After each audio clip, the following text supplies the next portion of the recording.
Listen to me very carefully, because what just collided in a New York courtroom and a Florida FBI raid on the same week is not a coincidence. It is not a witch hunt, and it is absolutely not something that only matters to people who follow politics. Federal agents just executed a search warrant, meaning a federal judge reviewed actual evidence and said, yes, there is probable cause on a unit inside Trump Tower, Sunny Isles, a gleaming glass tower on the Florida coast, owned by two Russian nationals operating through a shell company. At the exact same moment, Ivanka Trump was sitting on a witness stand in a $250 million civil fraud trial, calmly testifying that she received $4 million from a hotel sale that the New York Attorney General says was financed entirely by fraudulent financial statements. I am Miesels, and what I am about to show you is not one story. It is 30 years of the same story finally arriving at the same address on the same week. This channel exists for one reason: to cut through the noise, follow the money, and give you the unfiltered truth behind the power plays that the mainstream media either sensationalizes or buries, depending on which narrative serves their ratings. What I am about to break down for you represents the kind of investigative intelligence that connects dots across 3 decades of financial, legal, and political history. And I am giving it to you completely free. The only thing I am asking in return is a subscription and your commitment to stay sharp. Hit that subscribe button right now, because the people who understand the full picture are always the ones who come out ahead of the people who only see the headline. Let us start with the courtroom, because Ivanka Trump's testimony in the New York civil fraud trial is the entry point into everything else that follows, and I want you to understand precisely what was established on that witness stand before we go anywhere else. Ivanka Trump was the 4th and final member of the Trump family to testify in this $250 million civil fraud case brought by New York Attorney General Leticia James against the Trump Organization. Her brothers Donald Trump Jr. and Eric Trump had already testified. Her father had already testified.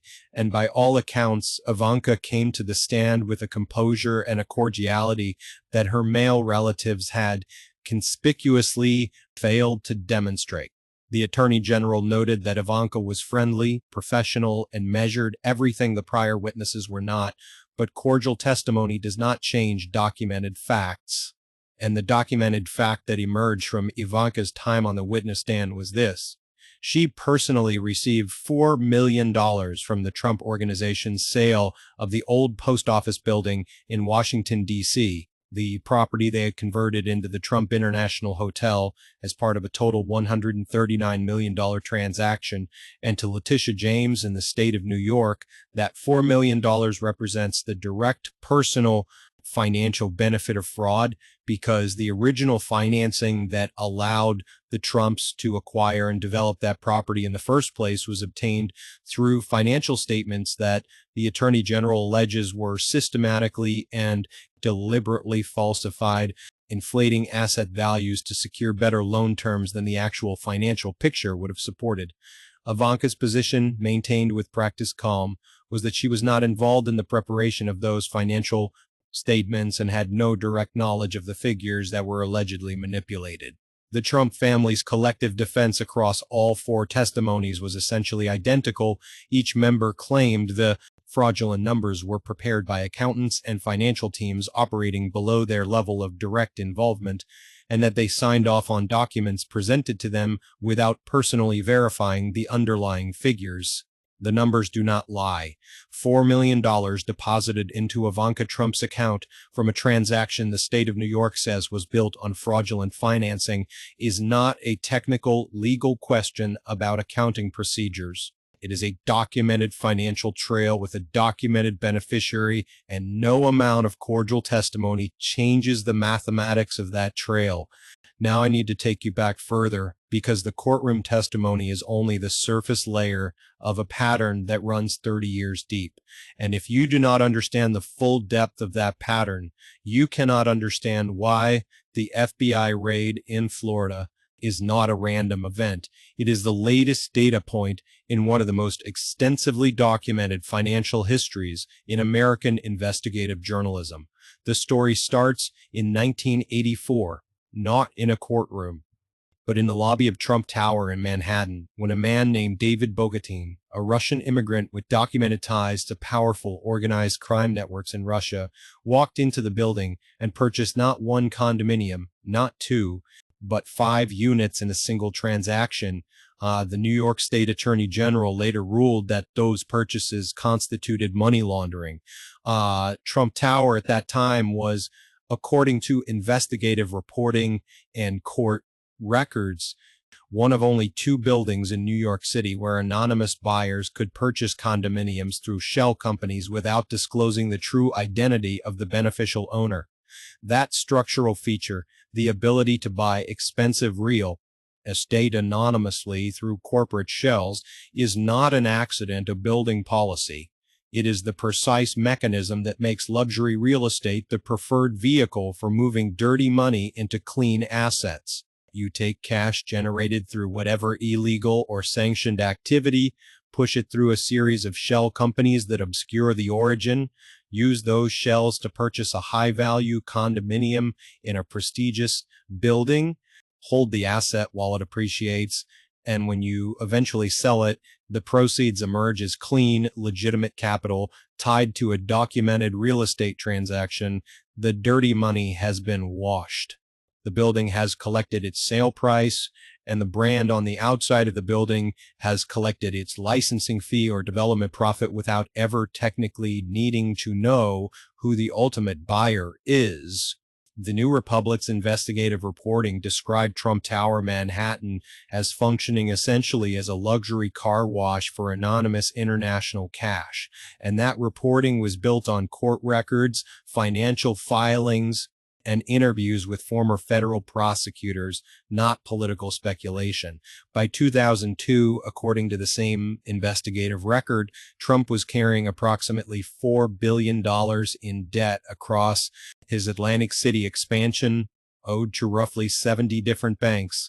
American financial institutions had largely closed their lending windows to him after a series of spectacular business failures.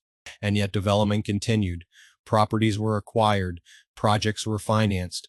The question of where that financing came from, when American banks would not lend, and when the debt load was staggering, is a question that investigators have been attempting to answer for more than 2 decades, and the answers that keep emerging from court records, financial filings, and government documents keep pointing in the same geographic direction.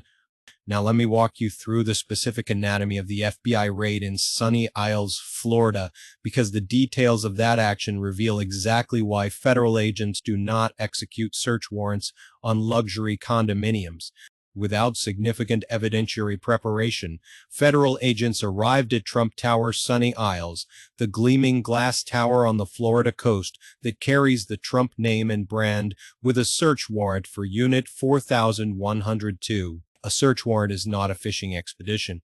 A federal judge reviewed the evidence presented by investigators and made an independent legal determination that there was probable cause to believe that evidence of a crime would be found inside that specific unit. The owners of record for Unit 4102 were 2 Russian nationals, Oleg Petulia and Andun Makarov, operating through a shell company called Mick USA LLC. At name, Mick USA LLC is a precise example of the generic, deliberately unmemorable corporate entity names that exist primarily to insert a legal layer between an asset and its true beneficial owner. The area surrounding Trump Tower, Sunny Isles.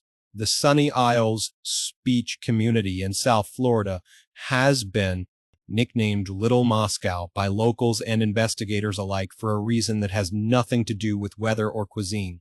The area has become a documented concentration point for international money, anonymous luxury real estate transactions, and the kind of financial activity that draws sustained attention from Treasury Department investigators, FinCEN analysts, and FBI financial crimes units.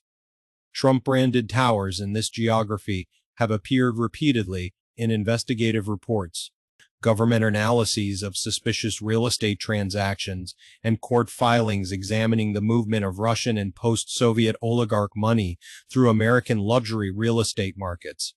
The Trump Organization's consistent response to each instance has been the same formulation.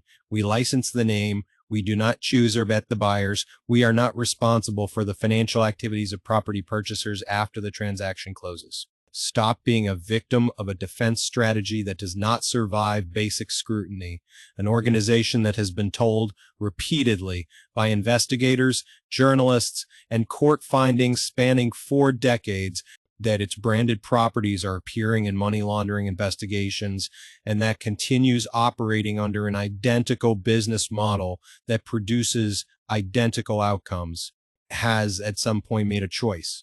The choice to not know is itself a choice, and the financial consequences of that choice for the American financial system, for foreign policy integrity, for the credibility of institutions that are supposed to prevent exactly this kind of activity are consequences that ordinary Americans absorb while the licensing fees get deposited and the shell companies get registered.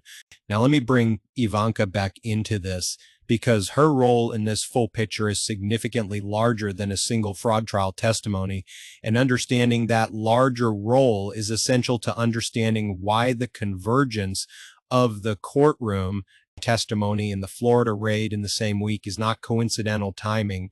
It is the simultaneous arrival of multiple threads of a single connected investigation.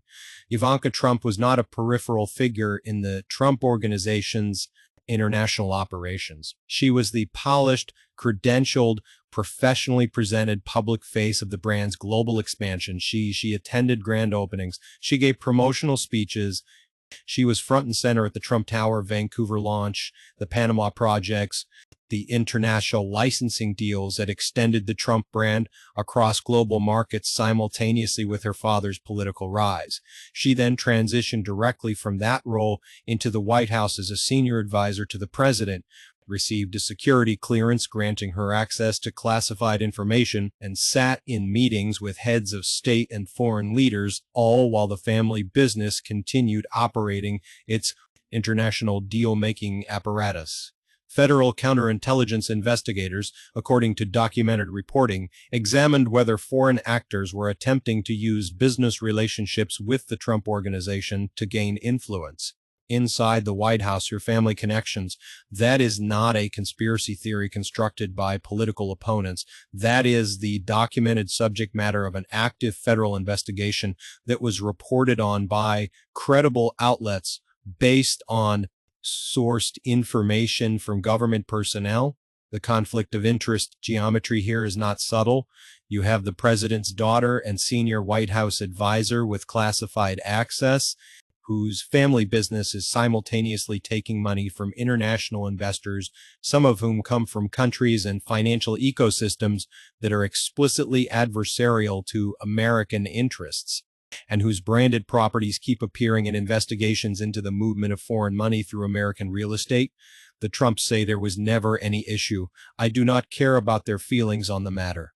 I care about the documented facts, and the documented facts show a pattern that has been consistent, recurring, and expanding for 30 years across multiple administrations, multiple investigations, multiple court proceedings, and multiple FBI actions. The numbers do not lie. The court records do not lie. The shell company registrations do not lie, and the search warrants do not get signed by federal judges based on feelings. Here is what all of this means for you. And I want to be direct because this is where most people stop paying attention and start treating the story as entertainment rather than as a matter of direct consequence to their financial life and their country's institutional integrity. When the President of the United States has a documented decades-long financial history that includes properties used for money laundering, business relationships with individuals connected to organized crime, civil fraud findings by state attorneys general, and active FBI investigations into properties bearing his name, and when that president is simultaneously the person who appoints the attorney general, influences the direction of the Justice Department, shapes the foreign policy relationships with the countries whose nationals keep appearing in his property's ownership. records and holds the executive authority to direct or obstruct law enforcement priorities. You are not watching a private legal matter unfold. You are watching a direct challenge to the institutional integrity of the systems that are supposed to protect every American's financial security, property rights, and national safety. You are broke and you do not even know it, because you are living in a country where the question of whether the president's financial relationships with foreign nationals and organized crime-connected oligarchs have compromised American foreign policy and national security decisions is not a settled question. It is an active investigation, and the financial and geopolitical consequences of that compromised policy affect the value of your dollar, the stability of your markets, the reliability of your alliances, and the credibility of the institutions you depend on to enforce the rules that protect your assets and your rights. Stop being a victim of a political environment you refuse to analyze financially. The Trump Organization's legal exposure, the ongoing federal investigations, the civil fraud findings, and the pattern of Russian money flowing through branded properties for 30 years are not isolated legal events. They are a continuous financial and institutional story whose outcome will have direct consequences for the American legal system, the American financial regulatory framework, and the global perception of American institutional reliability that underpins the dollar's reserve currency status and American market credibility worldwide. Cash is trash when the institutions backing the currency are compromised. And the question of whether American institutions are being compromised by the financial history of the man running them is a question that every investor, every business owner, and every American with assets at stake needs to be asking right now with the same urgency they bring to any other serious financial risk. Let me close with the full picture assembled because I want you to carry this clearly.